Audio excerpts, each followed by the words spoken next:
good boy. I'm a good boy. 7 years ago, one of my high school teachers unfortunately passed away, but this time I did not hit the gritty at his funeral because he was a pretty decent teacher. However, his cause of death was the opposite of decent, because what had happened was that he bought his son a nutcracker for his birthday, but instead of using it to open up walnuts and eat them, he crushed his father's nuts until he bled to death. Anyways, apparently that's not the only random object that can kill you. 10 things you didn't know could kill you by a talking hat. Sneezing. We all do it. You're sitting in a job I've interview. never sneezed. The Alpha Sigma male never sneezes. The Alpha Sigma male holds in his sneezes. Sneezing is for beta males. You're sitting in a job interview, or in a library, or in front of your date, and then you feel it coming. The tingling sensation that tickles the small hairs inside of your nose, letting you know that you're about to sneeze. And then you hold it natural in. thing to do is to let that sneeze fly. But the Alpha Sigma male holds it in and excretes it as a fart. But oftentimes instead, we just find ourselves stifling the sneeze. Don't. Huh? My anatomy teacher in high school always told us to break the habit, and honestly, it makes sense as to why. During a sneeze, if your mouth and nose are both closed, the pressure generated in the airways can surpass more than 20 times its normal amount. And in a recent case during 2023, a man sick with hay fever held in his sneeze by instinctively pinching his nose and closing his mouth. The force that built up in his airways was so immense that it literally tore open his windpipe. The Alpha Sigma male has changed his mind. Alpha Sigma males now sneeze. Beta males hold them in. It's extremely rare to pass away from this, but nonetheless, holding in a sneeze just isn't worth gambling your life. I mean, the Alpha Sigma male does love gambling, so maybe Alpha males, they hold in their sneeze still. Okay, in all seriousness, maybe it's not a good idea to hold in sneezes. But the issue is that I feel like there are more times where like I'm trying to sneeze, but then my brain just stops sneezing and like I just can't let it out compared to the amount of times where I've like actively held in a sneeze. Like I don't think I've ever held in a sneeze because I don't even think I've like sneezed to begin with. Like the issue is not holding in the sneeze for me. The issue is that I can't even sneeze. Like I try to sneeze, but then right when I'm about to sneeze, it just doesn't come out. And so it's not like I'm actively holding it in. It's just that The Alpha Sigma male does not sneeze to begin with. Gooning. Hi, how are you? Good. Have you been here before? Yeah. Sir, you need to leave. Yeah. Apparently, there's a couple of ways that gooning can take you out. Bro, was this guy gooning while doing his drive-thru order? I bet he finished and released his homemade special sauce before the McDonald's could even finish his order and add the McDonald's special sauce into his meal. So I assume the challenge here is to try bust a nut before the fast food can like, deliver your order. So you'd have to do it in less than 2 minutes, which is like, honestly, that's very achievable. If I was doing this challenge, I could go back for round 2. I could fit in potentially 3 goon sessions in the period of 2 minutes, because that's like 180 seconds. No, that's 120 seconds. So it's like 40 seconds per goon. Bro, I could even get it even lower. I could probably do 20 seconds per goon, and so I could fit, 6 goons. 6 goons in the time span of 1 fast food meal delivery. The risk of passing away from this is extremely low, especially if you're a healthy individual. However, if you're struggling with any underlying cardiovascular diseases, it's possible that excessiveness could trigger a heart attack, arrhythmia, or a stroke. On September 18th, in 2019, a heartbroken teen suffering from depression would find himself unable to ignore how his last Valentine's Day went. I don't really know how, but he snuck past his parents and locked himself away in a room where he then gooned himself to destruction. He gooned 56 times until he had a heart attack. However, I'd take this case with a huge gulp of salt, because due to the bizarreness of his passing, tons of media outlets have exaggerated how he went out, often claiming that he did it 100 times and ripped his thing off his body, which is obviously just not true. I mean, it could be true. It could actually be true. You never know, bro. Gooners are a different breed. He could have actually done it. You know what? I actually believe that. I think he actually did that. He gooned 99 times, and when he went for around 100, he decided to just end it and just rip his entire dingling off his body. 56 times in one day, and that was enough to give him a heart attack. That's more than P. Diddy's world record. I bet P. Diddy did it like, 40 times in a single day in his prime, but unfortunately, he didn't have a heart attack. Vending machines. He was infuriated. A man had just put the only dollar he had on him into the vending machine, and his snack was stuck inside of the machine, floating Shake in it. limbo. The problem had a simple solution. Shake. Just shake the stupid Exactly. clanker. The man began rocking the vending machine back and forth over and over again, until his snack finally fell and was free for him to take. Yeah. Unfortunately, however, it wouldn't be the only thing to fall.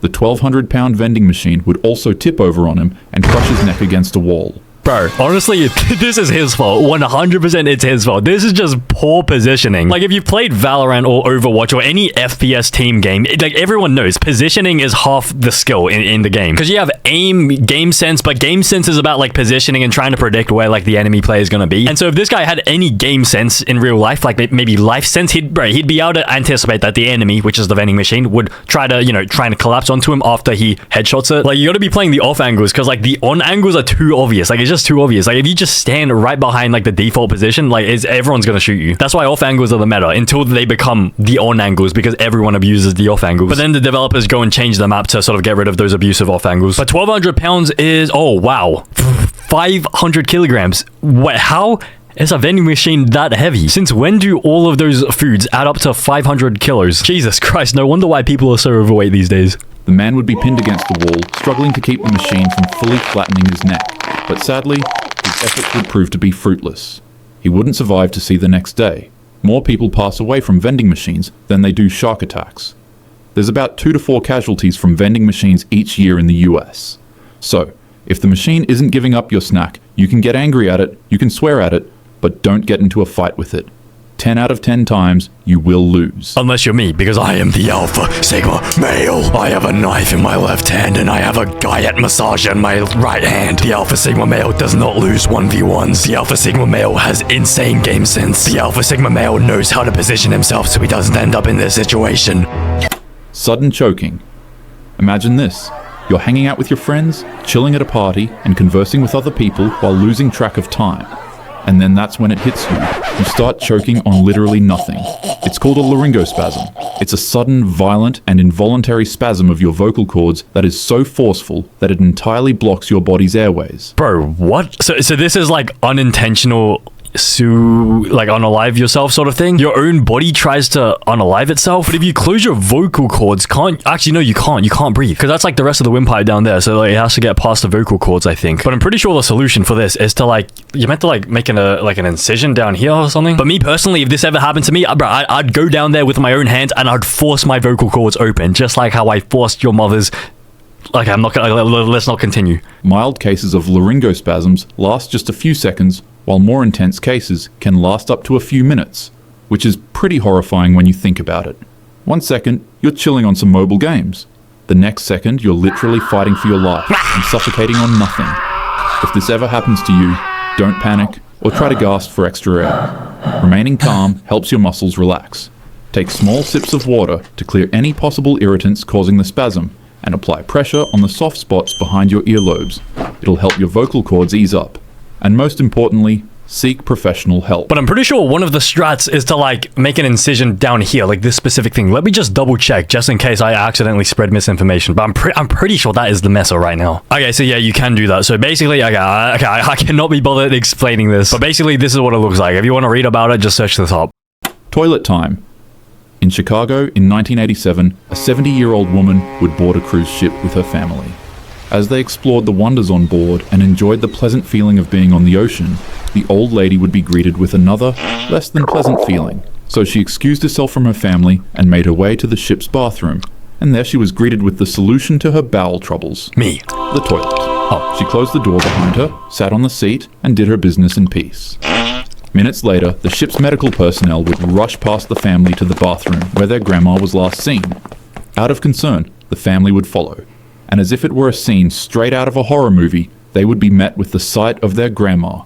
Her insides were literally sucked out of her body by the ship's vacuum toilet. Ooh. She was rushed to the emergency room once the cruise docked at a port. Bro, what do you mean a vacuum toilet? I've been on a cruise before, but they didn't have vacuum toilets, did they? Actually, to be fair, I didn't go to the toilet once on that cruise. I think I was on a cruise for like 10 days and I did not use the bathroom once. I either did it in my bed and just hid it in the sheets, or just like did it off the side of the boat. But yeah, that's definitely a bit of a hazard. If the vacuum is that powerful that it can suck your intestines out of your ass. And even though cases like these are extraordinarily rare, toilets have been shown to cause lethal harm to civilians in other ways. Take, for instance, exploding. In 2017, a federal class action lawsuit was filed against a toilet company called American Standard after it received 300 reports of its toilets literally blowing up. And even this year, in 2025, a 20-year-old man suffered serious burn injuries after he pressed the flush button on his toilet and it responded with a loud explosive bang. He was rushed to a hospital where doctors revealed that 35% of his body was burned horribly by the explosion, but luckily, he survived. Bro, how is that physically possible for a toilet to explode? Are you sure this was a regular toilet? Maybe this was a skibidi toilet. It was actually one of those skibidi toilets. Because where is the gas? Like, how do you, like, ignite it? How do you blow it up? How do you generate the force? Because it's just water, isn't it? When you flush it, it's just water. But I assume if you try to flush one of these, maybe it will explode. But it would be a pretty messed up prank to, like, sort of, like, go to your friend's house, remove their toilet, and replace it with an exploding toilet. Imagine going to school one day early in the morning and replacing every single toilet with American standard toilets to make sure they explode. Air hoses. Contrary to belief, air hoses are extremely dangerous, although they're often used for filling up car tires, blowing out dust in keyboards, and inflating huge bouncy castles. But technically, you could also stick this up your ass and sort of inflate yourself like a balloon. Or you could use that to, like, depending on how, like, tiny your dingling is, you could use it to give yourself some insane hawk tour. But me personally, my dingling would, like, envelop the hose, like, with just the dingling hole. On a calm morning in May 2011, a truck driver in New Zealand was going about his daily routine. He climbed onto the rigging between his truck's cab and trailer, a place he'd stood countless times before. But in one unlucky moment, his boot slipped, and instead of falling on steady ground, the man fell backwards straight onto his compressed air hose. And let me guess, it goes right up his guyat. Bro, who leaves their air hose just sticking up like that, like an erect dingling? Like, what else could have happened in this situation? It could have gone down his throat or up his ass. And look at him go. This is a WWE move. This is what they use in the Gooner Olympics to land directly on the dingling. Like, have you seen that? Like, when they do gymnastics and everything, and then they land directly on the dingling? So yeah, there's no way this is an accident. Like, I can already tell, bro. Just look at this guy. This guy is a creep. He enjoys this. The brass nozzle punctured him through his left buttock, and in an instant, high pressurized air about 100 pounds per square inch began flooding into his body. As if it were straight out of a cartoon, the man's body began to inflate in size. Air forced its way beneath his muscles and fat, separating his tissue like it were sheets of paper. His chest tightened, his skin stretched, and his face ballooned into a grotesque puff. Okay, I'm pretty sure I've actually seen this somewhere before, and I said this last time, but I'll say it again. They turned this guy into a real-life Michelin Man. Like, he thought he was the mascot. He thought he was the main character. Bro, I hate to break it to you. You are not the main character. Co-workers who happened to cross his path screamed in terror. They quickly rushed to his side, shocked at the mortifying sight. They shut off the air supply and carefully rolled him onto his side, knowing his lungs and heart were under pressure. Recovery Ice packs position. were pressed against his swollen neck and chest to try and ease the suffocating strain. Ambulance crews arrived as fast as they could, but when they found the man, he could barely breathe. His body literally doubled in size. It was full with so much air that every time an EMT tried to put a needle in his body to start an IV, the air would just push it right out. Doctors later compared his skin to feeling like densely packed bubble wrap just waiting to explode. But luckily for this man, he didn't explode. It took days for the air to escape his tissue, but against all odds, he survived by farting it all out of his body. But imagine if he had, like, wet, explosive diarrhea from that. Like, if he went from this big to this thin, I guarantee the force from the diarrhea would have been so great that he could have used that as the diarrhea jetpack, which I can do as well. Others, however, wouldn't be as lucky. Like the time a poultry worker in Mississippi got carried away with his friend while horseplaying, and for some odd reason, he decided to stick an air hose in his, What? Yeah. The air pressure from the hose was so immense that he blew up from the inside, rupturing most of his organs in the process. Okay, so I guess this is exactly why we should not stick it up our guyats voluntarily. Because this one was an accident. Allegedly, it was an accident. Okay, let's just trust him on this one. But with this one, I guess they got a little bit too freaky with it. Surprisingly, there are a lot of cases like this, so even though they're fun to play with, air hoses are dangerous. Always keep them in safe places and please don't misuse them. Okay, noted. Note to self, noted. Okay, I will not, okay, I wasn't, like, to be fair, I wasn't, like, even going to attempt to do this. It was just a thought, okay? I was never gonna actually, you know, actually try to do this. A broken heart. It shouldn't be, but true love often feels like one of the rarest things to find in life, and once you find it, you never want it to leave you. Such wasn't the case for a man who was forced to read his wife's eulogy at her funeral after he supported her for a 4-year battle against ovarian cancer. Ooh. The pair were inseparable. The man became engaged to her when he was just 21 years old, and the two would go on to be married for 4 years. Damn. That's nearly twice my age. And now, instead of making more memories with the companion of his... 34 is nearly twice his age. Wait, a talking heart is 17 years old? Maybe he's 18 years old. But if he is 17 years old, bro, I would highly recommend you stay as far away from the country of America and P. Diddy specifically. And now, instead of making more memories with the companion of his life, he was making funeral speeches and writing thank you letters to those who came to the service. The amount of exertion something like this can have on one's heart is no joke. Only mere moments after the eulogy, the man was found slumped over in his house, in the middle of writing thank you letters. He had literally passed away from a broken heart. Doctors said his grief was so profound that it caused him to have a heart attack. And this wasn't just an isolated incident, it's a phenomenon that happens to many others as well. It's called broken heart syndrome. Damn, what a creative name. It's called broken heart syndrome. Is that the actual name of it? So dying from a broken heart is called broken heart syndrome. Wow, I would have never guessed. That is insane. Or Takotsubo cardiomyopathy. Okay, yes, that's what I was temporary heart looking condition for. triggered by intense emotional or mental stress that makes the heart's main pumping chamber weaken, causing it to mimic the symptoms of a literal heart attack. I thought this was gonna be like a broken heart, as in like you get so badly rejected by your crush that, you know, you go bungee jumping without a rope. So I guess it's a good thing that you haven't found true love yet, because then you can't, like, it's impossible for you to die of a broken heart. Okay, I'm in the exact same boat as you. Soda cans.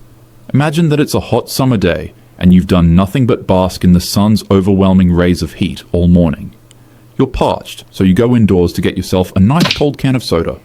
But to your disappointment, none of the drinks were put away in the fridge. They were left out on the table, so now they're just warm and gross. You come up with an idea. Freezer. You take one of the cans of soda and throw it into the freezer in order to speed up the cooling of the beverage. To wait for it to cool down, you go and watch some YouTube and then end up falling asleep. Hours pass, and you forget that you left the soda in there. Eventually, when you wake up and stumble across your fridge again, you remember that you put a soda in its freezer. Hoping that the drink hasn't frozen solid, you quickly take it out of the freezer, crack it open, and boom. Just like that. The can explodes like a hand grenade right in front of your face. This is a real case that happened to a boy in China on August 25th, 2012. Bro, I swear I have done this more than 10 times in my entire life. Bro, like one time I put a drink into the freezer because I was trying that, like that, have you seen that instant Slurpee thing? Like, look at this. The drink looks like it's, you know, it's liquid, but then as soon as you pour it into the cup, it instantly turns into a slushy. Do you see that? So basically the way to do this is apparently you're meant to put like your drink into the freezer and like keep it very, very still without like touching it, and then slowly open it up and pour it out. And if it's cold enough, then it will turn into the slushy. Luckily for this boy, however, medical professionals were able to save him and nurse him back to health.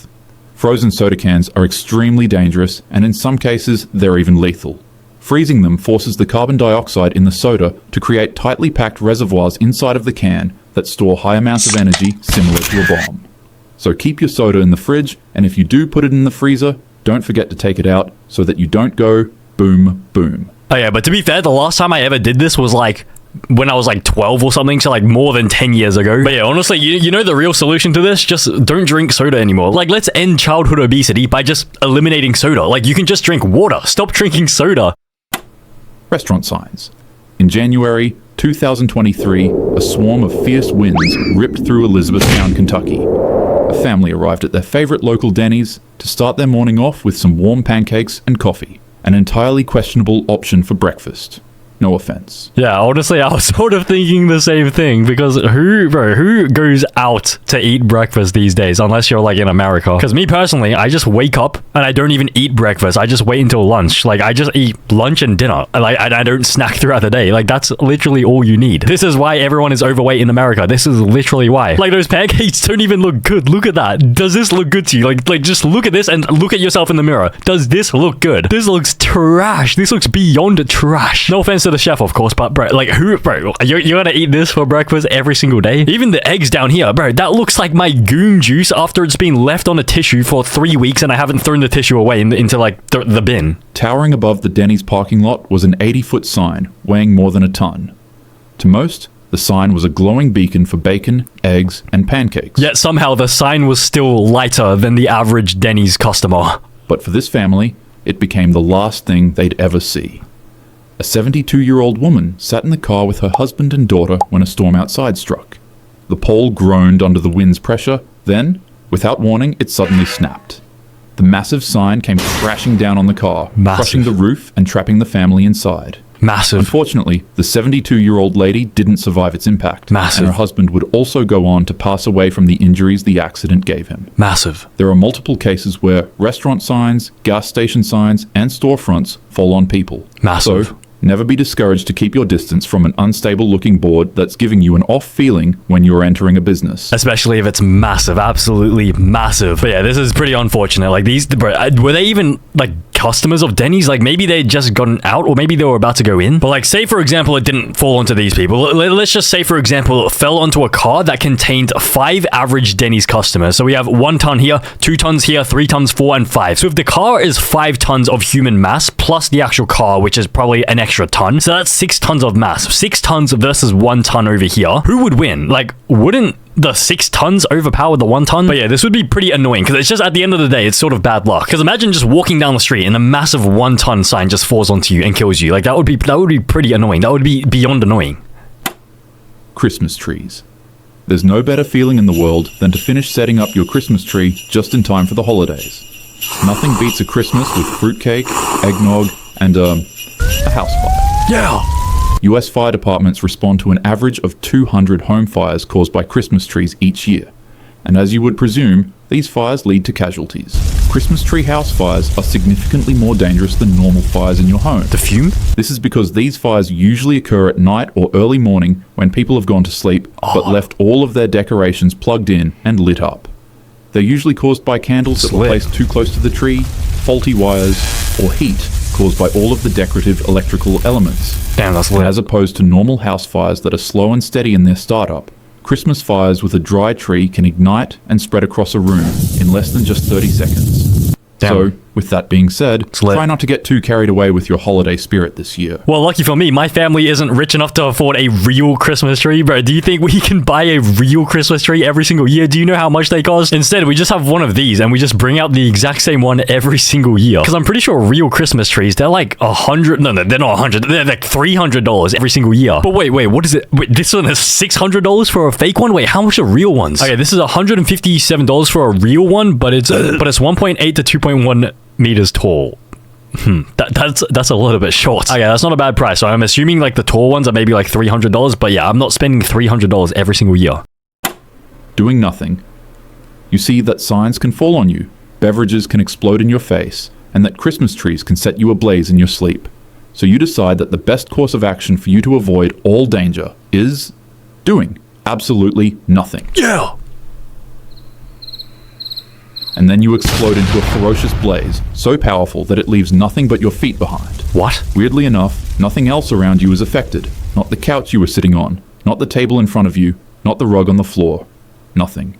Just only specifically you. What? This is known as spontaneous human combustion, and there are many cases in the US about it. However, scientists nowadays discredit it fully and dub it as nothing more than a myth. They rather believe it to be the wick effect, which is when a person's clothing absorbs melted body fat during a fire and causes them to burn up but leaves their surroundings relatively unharmed. Others feel like this isn't a sufficient enough explanation to the phenomenon though. They argue that if the fire's hot enough to consume you entirely and leave nothing but ashes behind, then it should also scorch nearby walls, furniture, and flooring. They also say for the wick effect to be true, it needs a clear spark, like a lighter or a candle. But in many of the cases, the victims aren't found with anything heat-related. So then what is it? Is it just dark magic? It's just some Harry Potter type beat? The scientists can't be bothered doing it. They can't be bothered doing their job, so they're just gonna say it's a myth? Like the scientists have been spending the past 20 years trying to figure it out, and they've become so frustrated that they can't figure it out that they're just gonna give up on it. I mean, fair enough, because like, for example, if you're trying to figure out the answer to a maths question for 20 years and you still can't figure it out, then I feel like you may as well just give up on it, honestly.